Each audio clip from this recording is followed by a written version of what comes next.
wanted to ask you that now that China has agreed to implement a cap-and-trade program to reduce carbon emissions, if you think America should do the same, so we don't lose the economic and environmental edge to China. Yeah. Well. Yeah. Okay. Let's talk about that now. The young guys, the young, good-looking guy back there, and it's fine. It's good. There's nothing like idealism. China's not going to abide by it. Okay? China's buying coal. We're not allowed to burn coal anymore, essentially. All our furnaces are being dried up, and China's taking our coal. They're burning it. And, you know, when you're talking about the planet and you're talking about the universe, the difference between China and the U.S. is like walking over to this chair. So they're spewing fumes into the atmosphere, and we're not. They're doing their factories at much lower pricing. I mean, much lower. You know, we have so many restrictions, rules, regulations that you can't even breathe. And we're making it impossible. China will not obey by what they sign. They're not going to sign anything meaningful. And frankly, you know, a lot of people question global warming, and we have a lot of discussion about that. But China will not abide by those rules. Now, one of the things that they're signing and one of the things that they're insisting on is the United States has to act immediately, and they don't have to act for many years. Immediately, that's like one of the deals we make.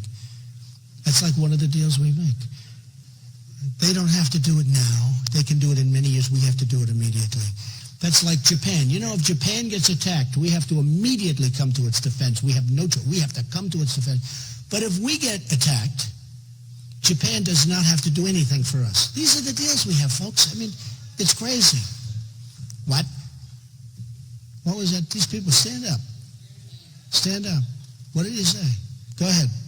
Speak up. Oh, there we go. Okay. We bombed Japan. We forced them into... No, I understand. Well, you know, they weren't exactly nice to us. They did do Pearl Harbor. Military. Excuse me. Who did it first? Who did it first? Didn't we have a thing called Pearl Harbor? Huh? You're right. You know what? You know what? We bombed the hell out of them because they came at us first. And they did a number on us on that Sunday morning that was the greatest sneak attack of all time. The only thing worse, frankly, was what they did, what was done, as you know, and by you-know-who, to the World Trade Center, because that was an attack on civilians. At least Japan, it was a total rotten sneak attack, but at least they were going against the military. We had people knocking out buildings where innocent civilians were having dinner and where they were in an office. That was the worst attack of all time, the World Trade Center. But, I mean, and I appreciate you being a idealistic young man, but Japan attacked us. Japan would have never stopped, except we were tougher and stronger and meaner and smarter than them. And we knocked the hell out of them.